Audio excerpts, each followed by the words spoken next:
So we're all done with user info. We broke user info up into avatar, sign out button. So let's go back to the sidebar and see what's next. The H1 is fine as it is.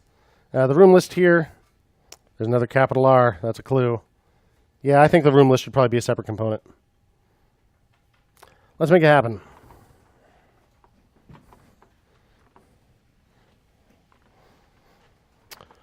New component, capital R room, capital L list.js. Don't need any state here as far as I can think of, so let's make it a stateless functional component.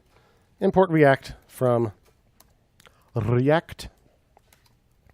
Const room list equals an arrow function. Export default room list. And that's going to return some JSX.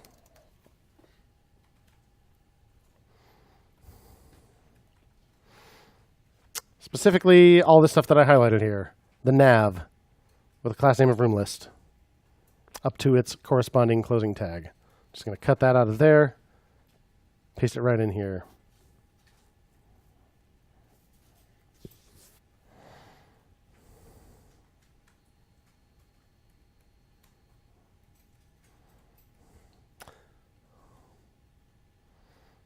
Let's see, I think these links are probably going to have some hover effects on them maybe.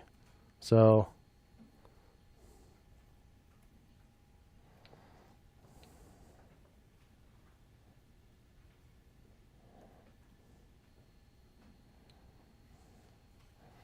I guess I'll go ahead and use Aphrodite here. So that was import style sheet and CSS from Aphrodite.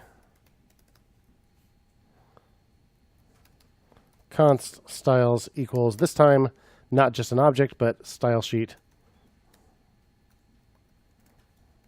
dot create, and then pass an object into that. What do we have here? There was a room list CSS file. Also, you notice styles.children here, so that's children style out of sidebar. I need that again. I need this padding. So I'll throw that in here. Room list. And then, you know what? We don't even need that in here anymore. We're not using it. So I can get rid of that style from sidebar. And I'll go ahead and import this thing. Why not? While we're in here. Import room list from /room list. Throw it in there.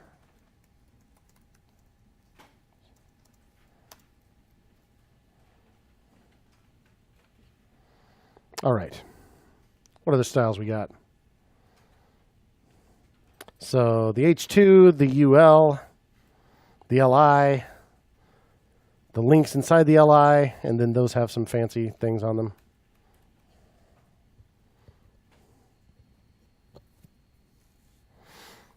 Not a whole lot of benefit in seeing me type all this out, so I am going to copy and paste them.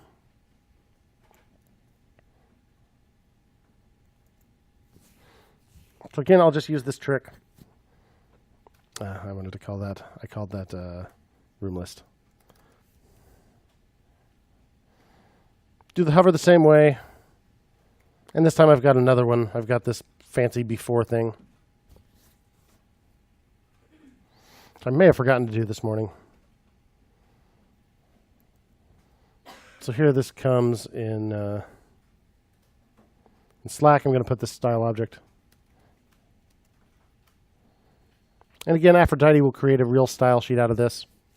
And we'll generate classes for each of these rules that I have. So let's apply them. So room list itself. I've already got a class name on there, and I kind of like having the class name on the outermost element of a component, so I want to keep that there. So what I'll do is I'll make this a template literal.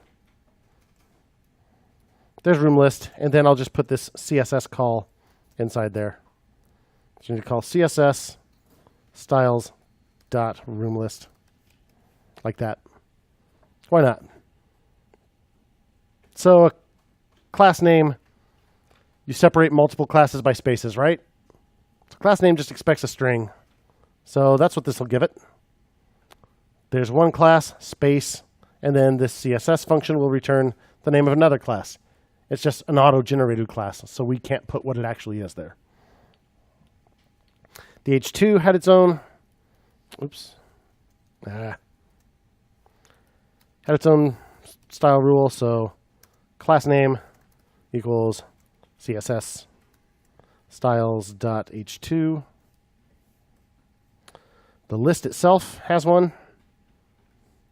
Class name equals CSS styles.list. Each LI has one. So it's called item. Class name equals CSS styles.item. Then the links inside. So I'm just gonna copy. You know what? Yeah. Let's just copy that.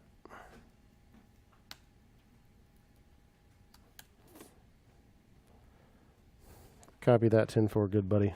And then the link also needs class name equal CSS styles.link.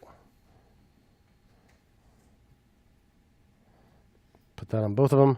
One of these days, of course, we're going to map over an array of all the rooms, right?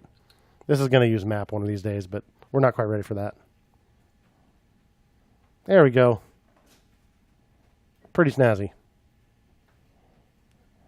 So here's the room list component.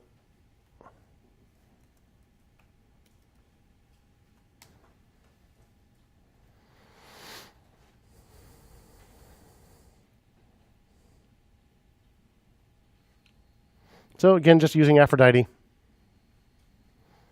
Using stylesheet.create means that each of these rules we put in here will get its own custom CSS class with an auto-generated name, which means to apply it to our components, we need class name, not style.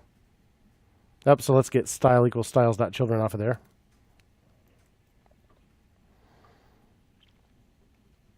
So to get the auto-generated class names, we use this CSS helper function that we imported from Aphrodite and just pass it styles.whatever, and it gives us back the class name.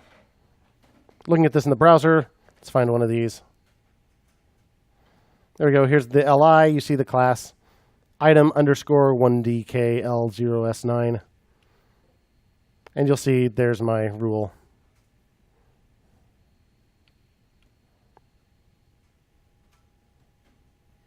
Very good.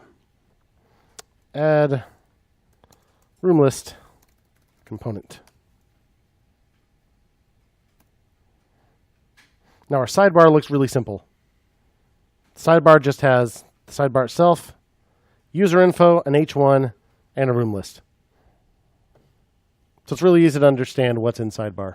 If you need to change part of it, you just go right to that component. Questions about that?